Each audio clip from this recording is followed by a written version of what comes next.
आपने हमें अभी तक सब्सक्राइब नहीं किया है तो सब्सक्राइब कर दीजिए, बेल आइकन घंटी भी दबा दीजिए ताकि आपको नए से नए वीडियो देखने को मिल सकें।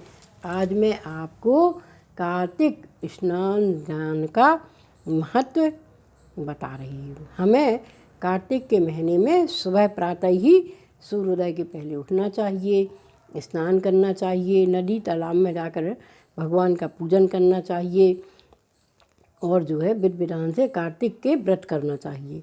इस तरह से हमें कार्तिक स्नान ज़रूर करना चाहिए। एक बार क्या हुआ कि जो है कार्तिक का महीना चल रहा था। एक बहुत ही दुष्ट प्रकृति का नाम था, उसका नाम था धनंजय। वह कभी ना पूजा करता ना पाठ करता, हमेशा लड़ाई झगड़ा करता, चोरी करता, डकैती करता और जो है हर बुरे काम करता था। वह हमेशा दारू भी पीता था। एक बार क्या हुआ कि वह गंगा के किनारे छुप गया। गंगा के किनारे छुप गया। उस समय कार्तिक का महीना चल रहा था। तो वह क्या करता कि सभी जो कटकारियाँ थीं उन्हीं के संग संग मंदिर तक भेष बदल कर चला जाता और वहाँ गंगा स्नान करता और उनके संग ही वापस आ जाता। उनका पूजन पाठ देखता, उनका भजन कीर्तन देखता, उनका दान पुण्य देखता कि ये किस तरह से भगवान की पूजा कर रही हैं। इस तरह उसने पूरे एक महीने तक, कार्तिक के महीने तक गंगा जी में स्नान किया और गोपियों का संग किया। तो उसको बड़ा अच्छा लगा। अब क्या हुआ कि जिस दिन कार्तिक पूर्णिमा थी उस दिन उसको काले सांप ने काट लिया। जब उसको काले सांप ने काट लिया तो देखा गोपियों ने और लोग बागों ने कि अरे इसको सांप ने काट लिया। उसकी दवा दारू की, उसकी देखभाल की, लेकिन वह तो मर चुका था। तो जैसे ही वह मरने लगा तो महिलाएं आपस में कहने लगीं, तुलसी दल है अपने पास और गंगा जल है, इसके मुख में डाल दो, इसकी मुक्ति हो जाएगी। तो उन लोगों ने तुलसी दल लिया और गंगा जल लिया और उसके मुख में मरते समय डाल दिया। तो वह तुलसी दल और गंगा जल पीकर मर गया। अब उसको यम के दूत ले गए। यम ने उसको जो है चित्रगुप्त भगवान ने लेखा जोखा देखा तो कहा इसने तो कभी कोई दान पुण्य किया ही नहीं है, ये तो बहुत दुष्ट प्रकृति का है, इसको ले जाओ और पाक कुंभी नरक में डाल दो। तो उसको जैसे ही यम के दूत नरक में ले गए तो उसको नरक में डालते ही उस नरक की सारी यातनाएं समाप्त हो गई।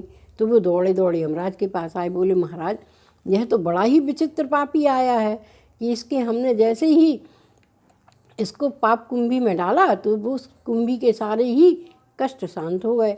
जो कढ़ाई खोल रहे थे वो शांत हो गए, जो है अग्नियाँ जल रही थी वो शांत हो गई। इसको राक्षसों के सामने डाला तो वे सब मूक हो गए। तो यमराज ने कहा ऐसा क्या है। और तभी जो है वहाँ पर नारद जी आ गए और नारद जी ने कहा कि यमराज जी यह वास्तव में बहुत पापी है, इसने पूरे जीवन भर पाप किया है और यह अपने भाग्य से कार्तिक के महीने में गंगा किनारे छिप गया। और गंगा किनारे जब ये छिपा उस समय कार्तिक का महीना था। तो इसने एक महीने पूरे गोपियों का संग कर लिया।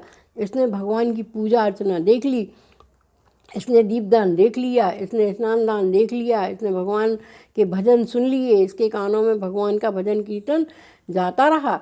इसने पूरे एक महीने तक जो है कार्तिक जैसे ही शुरू हुआ तब से इसने कार्तिक का पूरा ही विधि विधान से कार्तिक स्नान का दर्शन कर लिया, भगवान का दर्शन कर लिया, गोपियों का दर्शन कर लिया, गोपियों का संग कर लिया और भगवान के भजन इसके कानों में हमेशा पढ़ते रहे। तो इसको बड़ा अच्छा लगा। इसकी आत्मा उस एक महीने तक शुद्ध रही, इसने कोई गलत काम नहीं किया। इसलिए ही आपके नरक के जो है सारे शांत हो रहे हैं। आप एक काम करिए कि इसको नरक दिखा दीजिए और फिर इसको आप वैकुंठ में भेज दीजिए, क्योंकि इसको आखिरी समय में गंगा जल और तुलसी दल भी प्राप्त हो चुका है।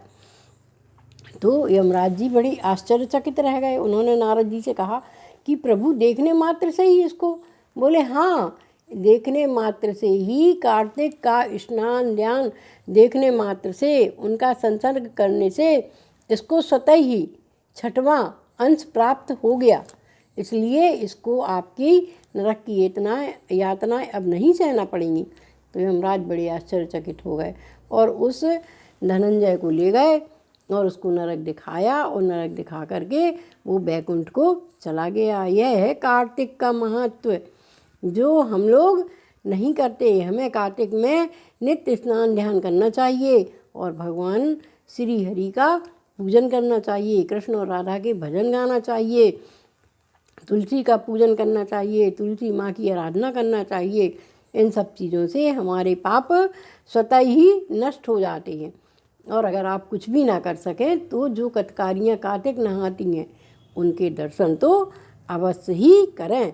उनके दर्शन मात्र से ही आपके सारे पाप नष्ट हो जाएंगे। यह कार्तिक का महत्व है।